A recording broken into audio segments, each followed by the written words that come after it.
Okay, good afternoon, Composition 1.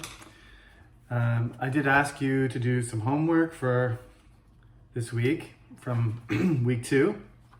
So some people were asking me about formatting. I got a couple of emails.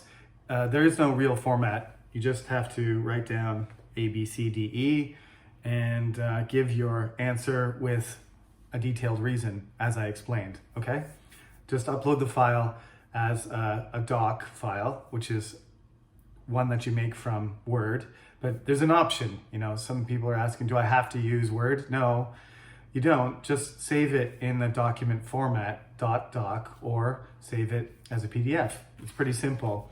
Just instead of saving it in the normal file format, just save it as a certain file type, and they'll give you the option of saving as a PDF or a doc. You should get used to that because when you have a job, sometimes people want certain formats. So that's the format that I want. Just the file format is important, not really how the page looks, okay? So we're gonna continue into chapter 1, and there is a short little paragraph. Most of these paragraphs in the textbook are too short. I would like you to write something a little bit longer, okay? So we're gonna criticize a lot the paragraphs that are in this because I think we can do better.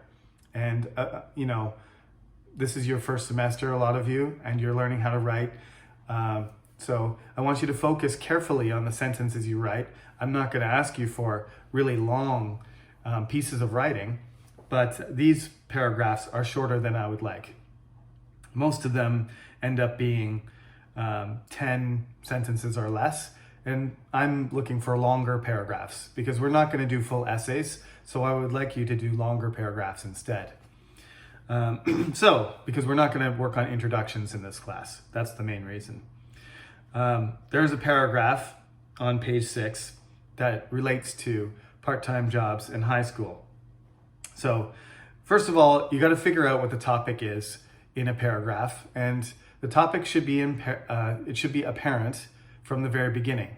So we call it a topic sentence for a reason, because the first sentence, or among the first few sentences, we're looking for you to state what the topic is, okay? Eventually, this kind of, structure will evolve into a thesis statement in an essay. But for now, I'm just gonna ask you to make sure that at the beginning of your paragraph, you make a statement that indicates what the topic is you're talking about. And we'll work on improving topic statements over the semester. So they give you 3 options: useful high school subjects, working and studying at the same time, or how much money a part-time job pays. Now, we just did a survey about, the pros and cons of working and studying at the same time. So you can bet that this paragraph is going to be about that. So B is the correct answer. When we read this paragraph, the title is very simple: part-time jobs in high school. As I said, fancy titles are not that important, but you notice they're following the rules. Capitalize the first word, and then capitalize all the other important words, but not conjunctions. So it's capital P, part-time, capital J, jobs, and lowercase, capital H, high, and capital S, school. So it's just so the title stands out. There's no other real reason for that. And you don't need any punctuation, no period, question mark, or exclamation mark at the end, or anything else. No commas or anything else. This is what it says. High school students should not have part-time jobs. High school is a very important time for a student, and students are very busy. Students have to study hard to enter university. Many high school students also play sports, and they practice before and after school. High school students also spend time with friends of the same age.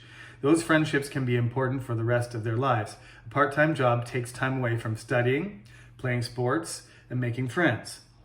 People work for most of their adult lives. When they are in high school, it's important for them to be just high school students. Okay, so the organization of this paragraph is very straightforward. It's almost like a list, right? I prefer for them to give the reason right at the beginning. I would prefer a topic sentence to say something like, high school students should not have part-time jobs because it takes away from time doing other things. But this paragraph summarizes it partway down. That's okay too, but I like to see a reason at the beginning, because once you start doing a thesis statement, you do have to have a reason there. You can't just make a statement and say, well, why? This is not an argument, this is just an opinion. So if you want to turn it into an argumentative statement, then you say, because it takes time away from other things. And you say that in the first sentence, okay?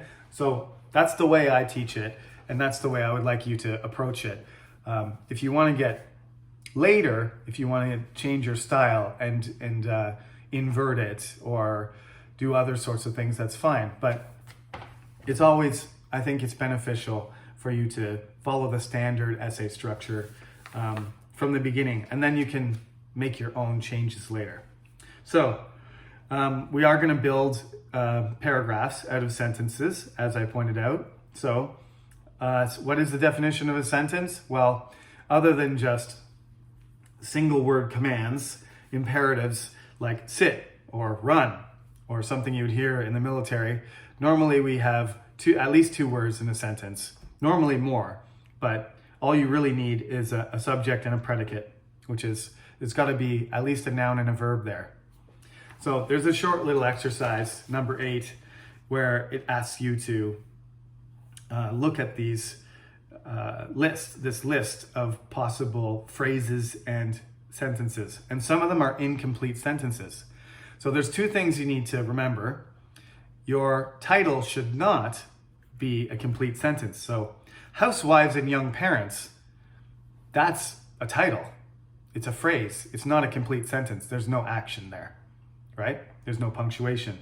But if you added punctuation to the next one, some retired people want to work, then you would have a sentence, right? So what you do want is make sure your paragraph is all complete sentences and that your title is a phrase, right? That doesn't, you don't necessarily need to leave out the verb, but you just want a phrase. You don't want a complete sentence. Okay, some people don't bother to capitalize or punctuate. It's a rare occasion, but you can't do that, okay? In terms of formatting, the one thing I do demand is that you write a complete sentence, even if there's grammatical mistakes, that happens, but you should know the rules.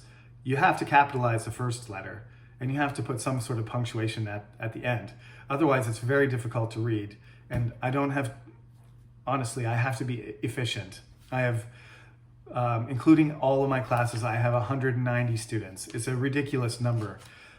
So if it feels like I'm a little bit detached and not focusing on you personally, it's probably because I can't. So you need to get my attention. And the way to get my attention is not by having no punctuation and capitalization. That's just making it difficult to do my job. So send me emails if you have questions about certain things, but please write complete sentences as best you can and mark them properly. Capital at the beginning and punctuation at the end. Okay, now the next page is just an exercise putting together sentences, and I think you all can do this. It's a good example, but we're gonna skip it because this is the important thing that I wanna talk about today. What is a paragraph? So they define a paragraph as a group of about 6 to 12 sentences. That doesn't really matter. You can have a paragraph that's 3 sentences long, or you can have a paragraph that's 100 sentences long. For our purposes, I prefer a longer length because I'm going to ask you to talk about, analyze, defend, criticize, argue about things, and it needs to be developed. So probably something like 20 sentences is going to be what we're doing, something like that, maybe even more. It depends on how long and complicated your sentences are. So students are always asking, how long should everything be? The rule of thumb for anything, I usually just say a certain length of page. So it's half a page, it's 1 page, it's page and a half, it's 1 to 2 pages. That's the way I talk. 10-point or 12-point font is fine. 14 or bigger is too big. 8 is too small, I can't see it. Okay? So 10 or 12 point fonts, depending on what style it is. Sometimes they're a little bit bigger or smaller. But 10 or 12 point font, and then just follow the rule, half a page or a full page. If you put your title halfway down the page, and then you start your paragraph and finish the page, that's still half a page though. Okay? So look at the paragraph itself, and if that's half a page, and that's what I asked for, that's fine. Okay?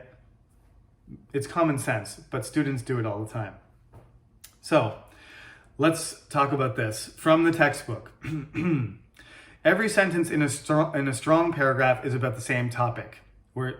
They're basically going to explain in detail what I said to you before about being clear, coherent, and concise. Remember those words? Try to keep them in mind, and this will be a good explanation. It's very closely related to what I was saying when I said those are the 3 C's principles of writing. So keep this in mind. All of the sentences explain the writer's main idea, most important idea about the topic. This is related to the topic sentence. That's why you need one. It controls the direction of your paper, whatever you're going to talk about, whatever your purpose is. When the writer wants to write about a new main idea, he or she begins a new paragraph. You don't start a new paragraph just because you get to 12 lines or 6 lines. They don't have to be the same length. That doesn't matter. It's nice and neat if every paragraph is like 10 lines long, but nobody's going to get a better grade for that, and I'm not going to consider it as important. It just looks nice when you look at it from far away, but I'm more concerned about the organization and the content. So don't start a new paragraph for no reason. You start your new paragraph when you have a new thing to say, right? It can be related to something earlier, but we're going to do paragraphs that are standalone. So everything in the paragraph should be connected to the beginning. If you're starting a new paragraph, then you're off topic in this case, okay? Because we're not doing multiple paragraphs. We're doing single paragraphs, right?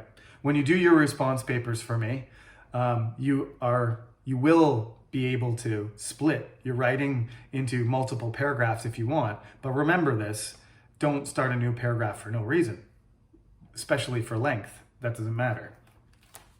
Okay. A paragraph can give information, tell an opinion, explain something, or even tell a short story. We'll do a limited amount of that. That's not going to be graded though.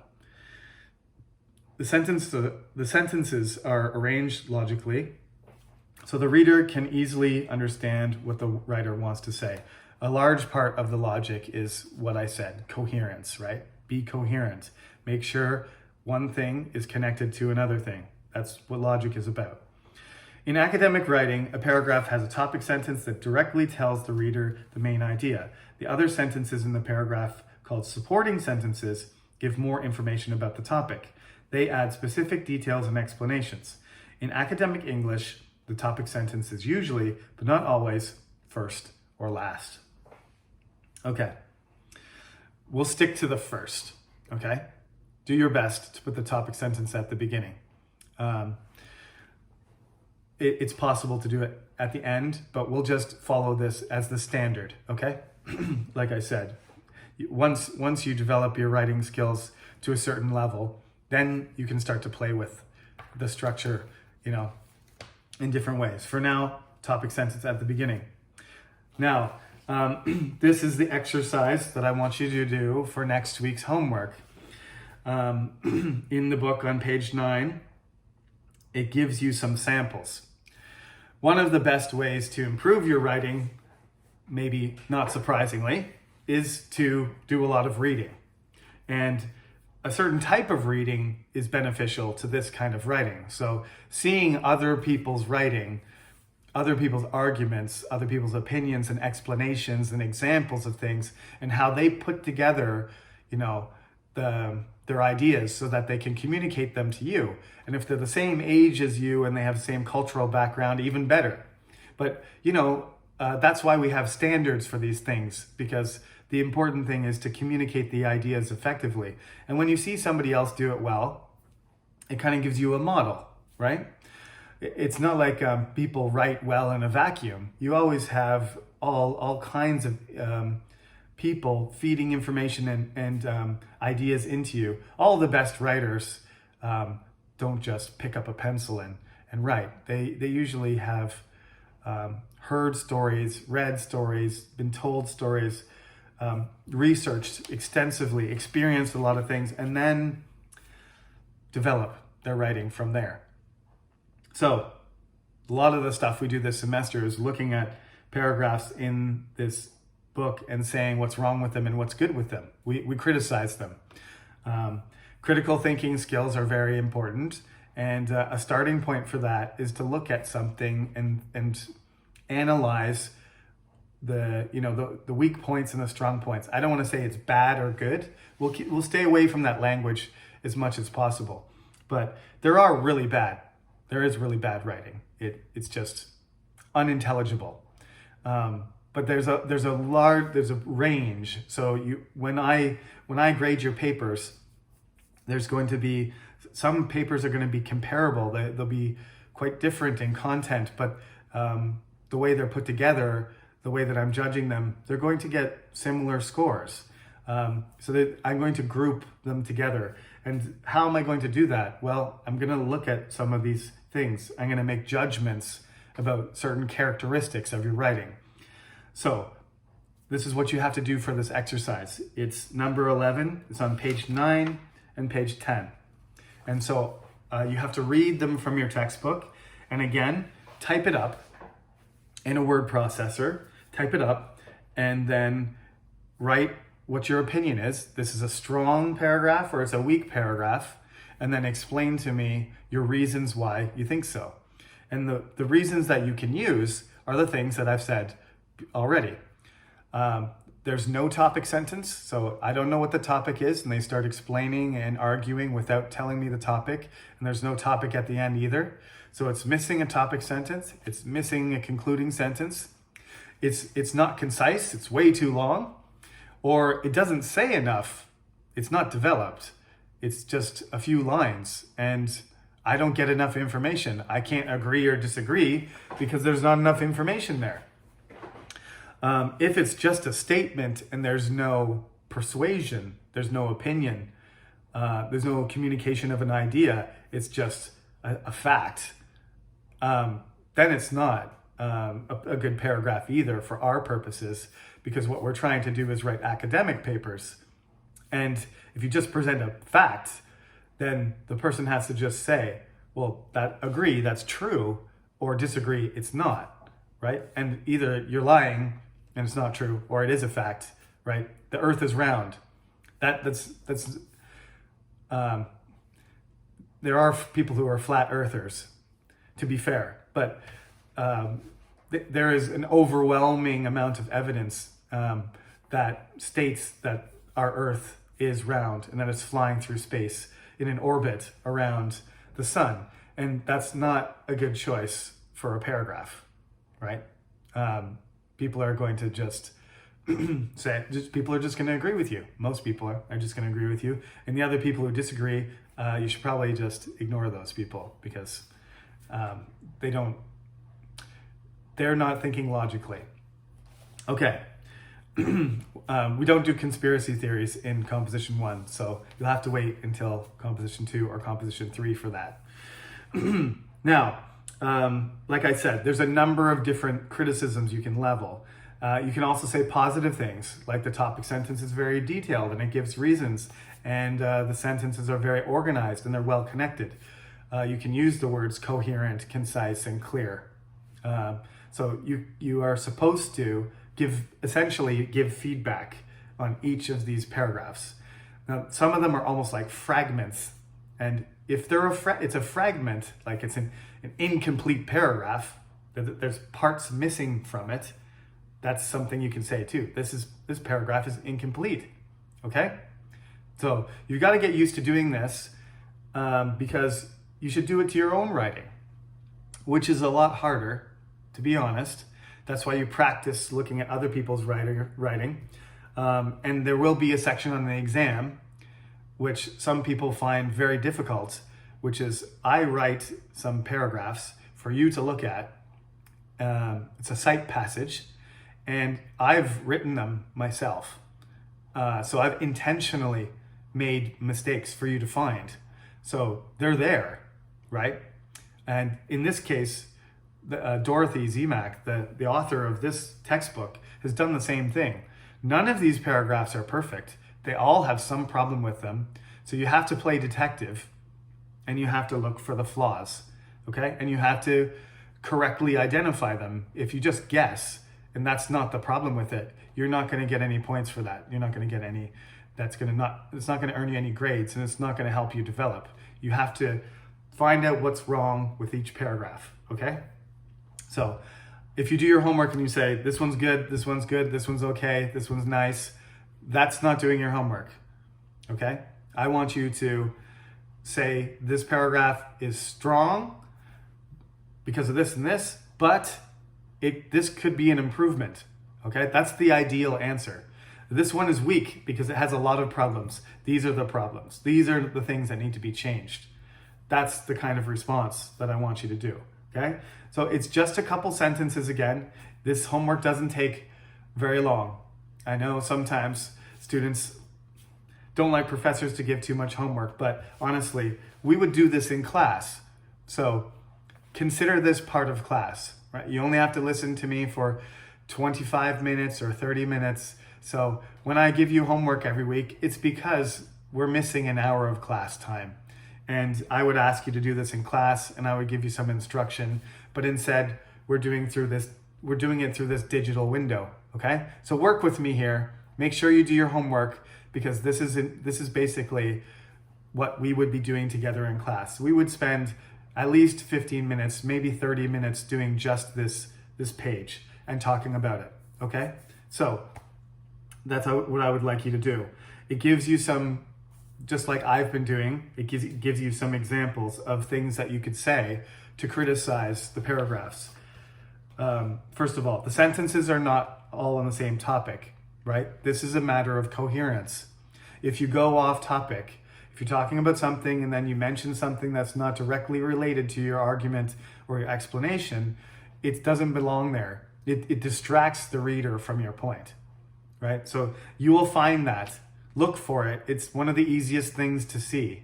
If you're talking about part-time jobs at high school, and then you say, oh, and I met this, I'm going to a new school, so at my part-time job, I made some new friends. My friend's name is Paul. You're not talking about part-time jobs in school anymore. You're talking about your friend Paul. It's not directly related to the balance of studying and part-time jobs. That doesn't belong there. So that should be cut out, okay? There are not enough sentences, like I said. You can't have a clear paragraph if there's not enough information. If the argument just starts and they just give one fact and then they stop, that's not very convincing. So that's not a very good paragraph. If there's no topic sentence, as I said, nobody's going to know what you're going to, like, nobody knows exactly or explicitly what you're talking about, and that can waste time. What we really need to see is a kind of tag, right? You see the title, you say, oh, that title's interesting. You read the first two sentences and you're like, this person's going to talk about the thing that I'm interested in. So they keep going. So it's always helpful to the person, to the reader, to the researcher, to your audience, to let them know where your paper is going to go, okay? That's why I keep emphasizing this. And then there's the fourth point they mention is some sentences say the same thing, which is repeating, being redundant, repeating arguments are exactly the same thing.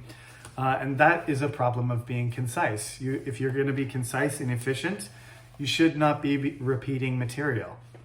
And that's the four things they suggest. I added other things before I read what was in the book.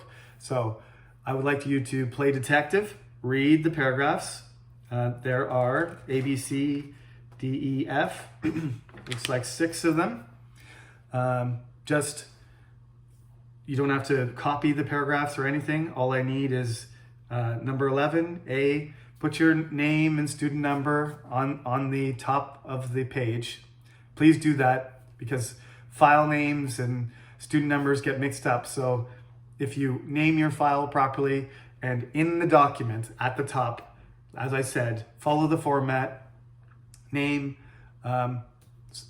class, date, my name, including your student number, then no title necessary, just 11 A, B, C, D, E, F. And write weak or strong, provide some reasons, and that's it. You're done your homework for next week. Sounds easy? I think it is once you get used to it. So this is practice. Like I said, most of the things I ask you to do, they will come back on the exam. So, doing your homework is a benefit because you'll have something to review and it's good practice for the skills that you need to improve your writing. All right, and that's where we'll stop today. That will bring us up to page 11 in the textbook, and we'll stop. Okay? So, this is actually Sunday, but I'm doing my recordings a day early just in case there's technical problems. So this should be up on the website tomorrow. It'll probably be on YouTube today, so if you're subscribed, you can watch it. But let me remind you, the period for getting credit for your attendance runs from Tuesday until Monday. So make sure you spend the time logged in on the Cyber Campus. So you don't really need to log in tomorrow unless you haven't done it this week, in which case you do. Okay? So just be careful and make sure you get credit. You have to stay logged in for 60 minutes before you get that credit. Okay. Thank you for listening. Have a good day, and I will talk to you again next week.